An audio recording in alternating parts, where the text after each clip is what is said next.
Hello mga ka-wheels, ayan, good day sa inyo lahat. So ayan, nandito na tayo sa ating part 3 ng ating restoration unit para dito sa DA64V na manual. Ayan, ito po ay taga Davao pa. Ayan, so naipasok na natin siya sa painting. Ayan, yung kanyang body sinisimulan na. Ayan, minamasilya-masilya na tsaka liha. Ayan. So hindi lang pa natin nakakalas yung mga chrome niya, pati yung mga accessories. Ayan, so inuuna muna natin yung mga dents niya tsaka mga dimple. Ayan, para kumapit din yung pintura. Ayan, liliyahin natin yan bago natin bugahan ng primer. Ayan. So ayan, masisimulan na siyang i-repaint dito sa ating painting area. Ayan. So inulit ko po, ito po ay part 3 na ng ating series ng ating vlog dito sa ating Jensen Wheels Auto Work. Ayan o. So mag-update tayo ulit mga ka-wheels. Sige. Hello mga ka-wheels. Ayan, good morning sa inyo. So ayan, update lang natin ulit itong unit ng ating restoration unit. Ayan, itong DA64V na 4x2 manual. So ayan, unti-unti na nating kinakalas itong kanyang part sa loob. Para hindi na madustingan or mabugahan ng pintura. And then susunod naman natin yung mga chrome nya. Ayan, tatanggalin natin itong mga stainless. Ayan, dito sa harap yung may hood cover, ayan, tatanggalin natin yan para maiwasan. Ayan. So ganun pa rin yung kanyang itsura sa labas na ano pa lang natin, naliha pa lang natin. Since ito naman ay na sander na dati or na masilya, baga repaint na lang to. So ayan, mamasilyain na lang natin yung ibang parts, yung mga may dents tsaka dimples. Ayan, hanapin natin yan.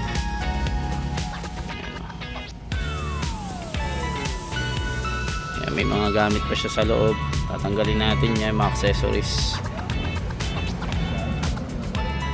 So yan ang update natin dito sa ating restoration unit.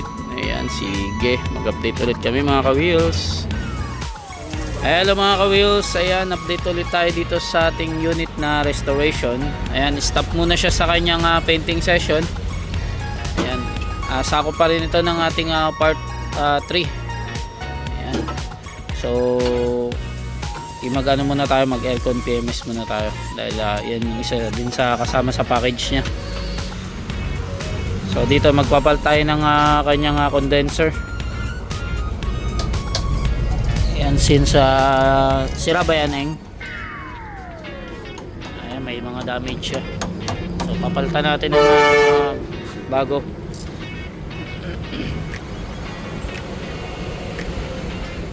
Ayan, palalamigin natin yung kanyang aircon.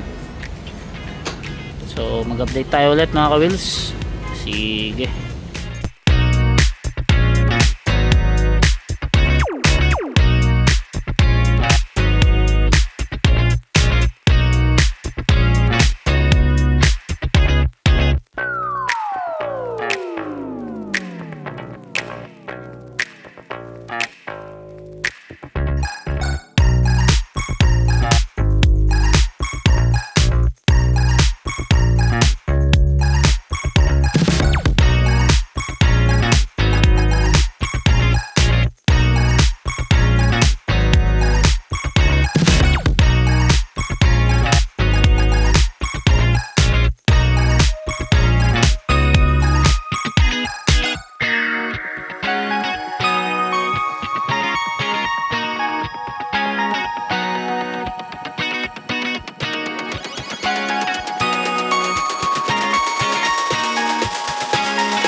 ka-wheels, ayan, update ulit tayo dito sa ating restoration unit.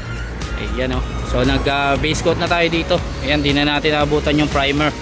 Ang last video natin dito is yung nagliha-liha pa lang tayo. Ayan. So ngayon nag base coat na tayo.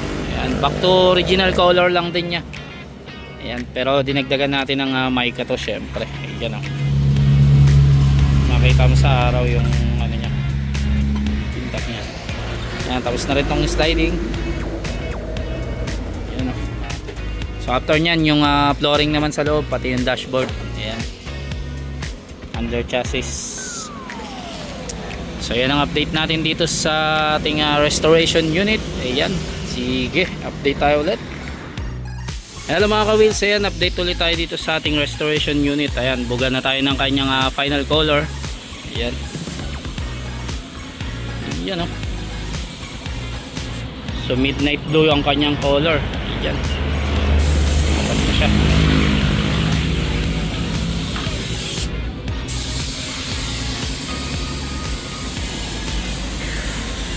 So after nya na mag top coat pa tayo.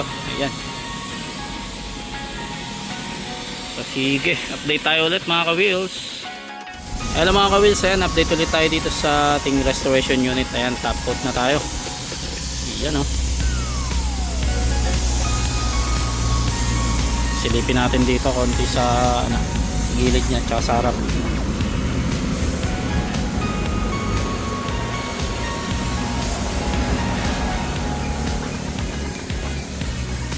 Yun, napaka solid.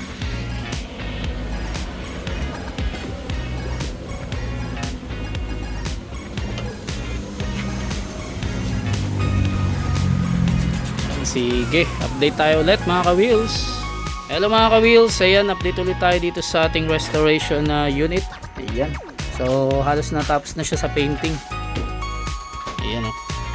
So ibabapping na lang natin to later on. Ayan, so kasama yan sa pagkumpleto natin. Then dito sa loob, kaya binabalik na natin yung kanyang upholstery, yung mga upuan, ceiling. Ayan, okay na rin yung dashboard niya.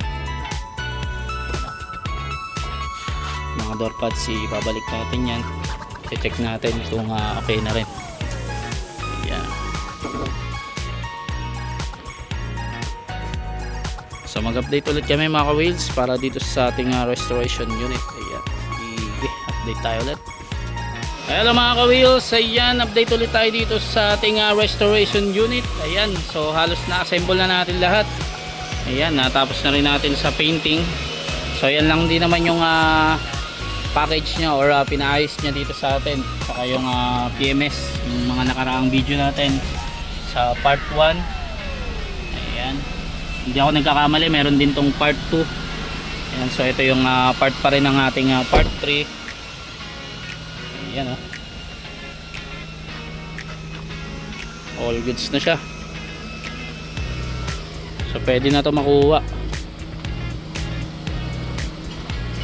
Ayan, binalik lang din natin yung dati niyang upuan, Lazy Boy. Ayan, sa iba niya yan pinagawa, hindi dito sa atin yan, pero gumagawa rin tayo niyan dito sa Jensen Wheels kapag sa made to order. Ayan, pwede rin tayo, nag-offer din tayo niyan. So ayan ang update natin dito sa ating restoration unit. Ayan o. So mag-update ulit tayo mga ka-wheels kapag nakuha na ni client to. Sige. So yun na nga, halos na tapos na ang ating series ng ating vlog. Hanggang dito na lang muna tayo mga ka-wheels dahil ayan na, inuuwi ng kanyang unit. Uuwi pa siya ng Davao. Ayan, maraming salamat po sa pagtitiwala sir sa Jensen Wheels. Ayan, sa mga gusto magpabook dyan, kindly message lang po sa ating page. And then tumawag lang kayo sa 0898-800-1975. Ayan, at hanapin nyo lang si Bossing Jerry. So paano mga ka-wheels, hanggang dito na lang ang ating vlog. Sige.